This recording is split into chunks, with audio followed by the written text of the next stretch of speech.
देश के अधिकांश हिस्सों में मूसलाधार बरसात हो रही है और इस वजह से त्राहिमाम ही त्राहिमाम है। भारी बारिश के कारण कई जगहों पर बाढ़ आ चुकी है, कहीं पर बाढ़ की स्थिति है, बारिश के बाद लैंडस्लाइड्स हो रही है, कहीं सड़कों पर समुद्र बह रहा है, कहीं स्कूलों में पानी भर गया है। मैदान से लेकर पहाड़ों तक सैलाब का सितम है।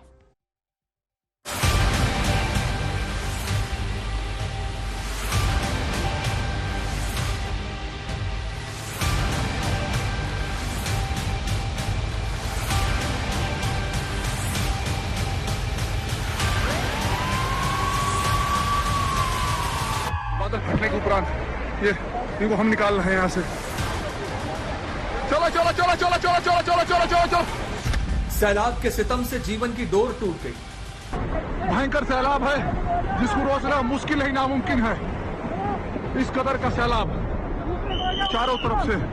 जय बाबा बर्फानी बचा लो, श्रद्धालुओं को बचा लो बाबा बर्फानी। ये सैलाब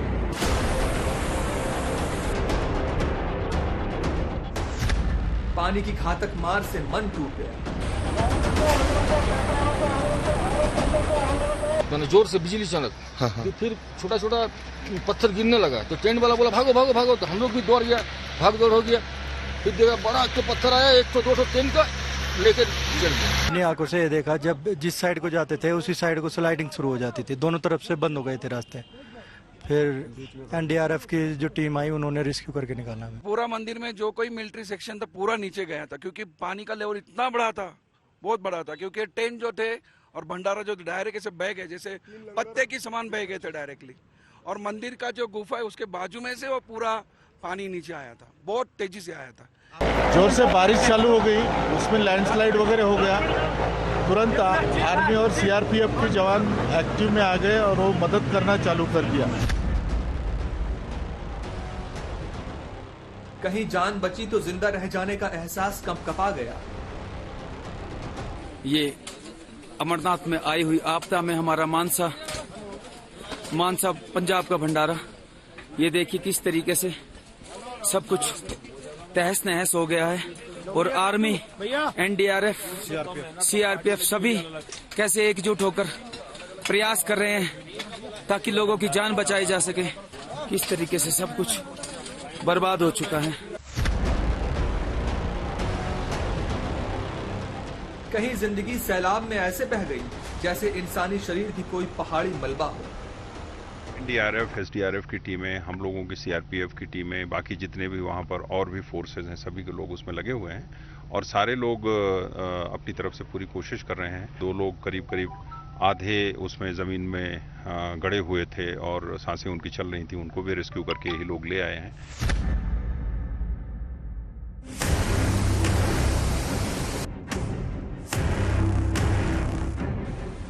आसमान से गिरता बारिश का प्रचंड पानी देश के कई हिस्सों को डुबो रहा है। कई हिस्से भूस्खलन से कुचल रहे हैं। कई जिंदगियां पहाड़ों के दरकने से मौत के आगोश में जा रही हैं। देश के कोने कोने से वो तस्वीरें आ रही हैं जो डराती हैं।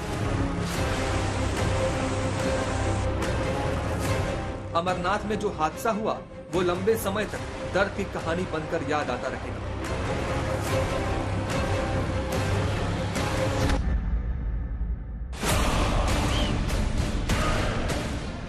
जम्मू कश्मीर में बारिश पिछले कई दिनों से रुद्र रूप धारण किए हुए थी।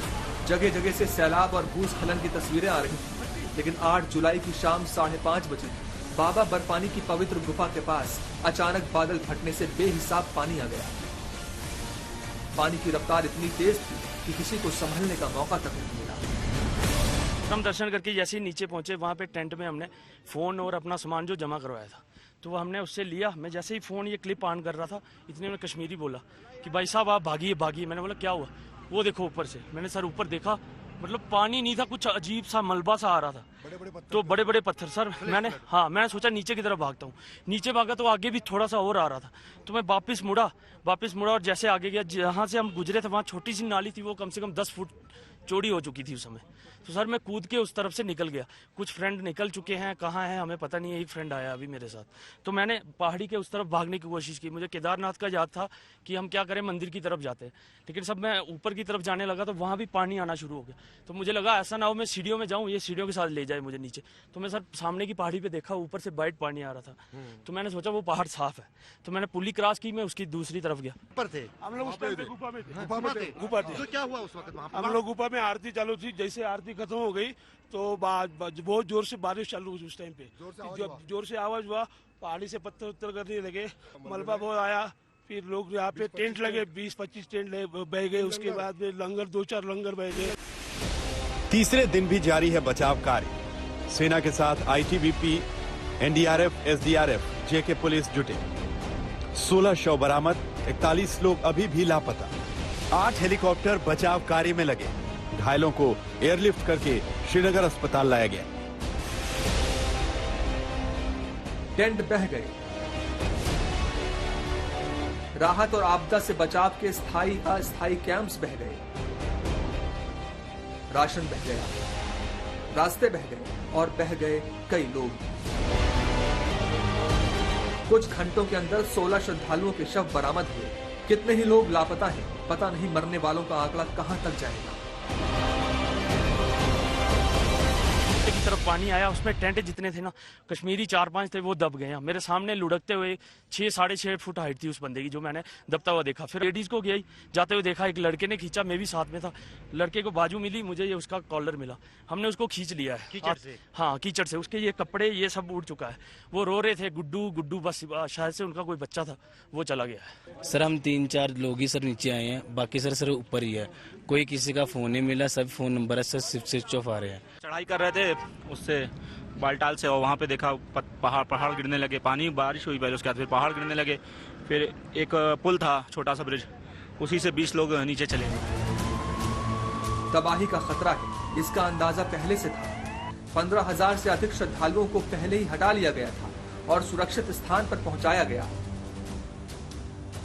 कंट्रोल रूम और रेस्क्यू रिहेबिलिटेशन सेंटर बनाया गया है, वो बालटल में यहाँ इस हेलीपैड पे बनाया गया है।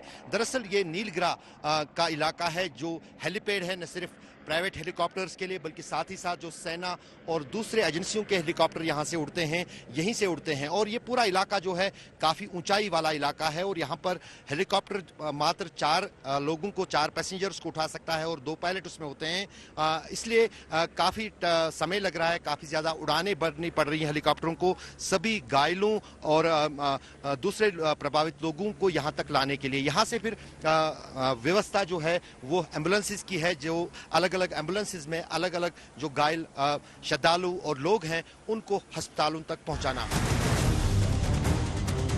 रेस्क्यू ऑपरेशन चले तो हादसे से होने वाली क्षति को कम किया जा सका, लेकिन इसने 1996 के उस हादसे की याद दिला दी जब 250 से अधिक श्रद्धालुओं ने अमरनाथ यात्रा के दौरान हादसे में जान गंवा दी थी।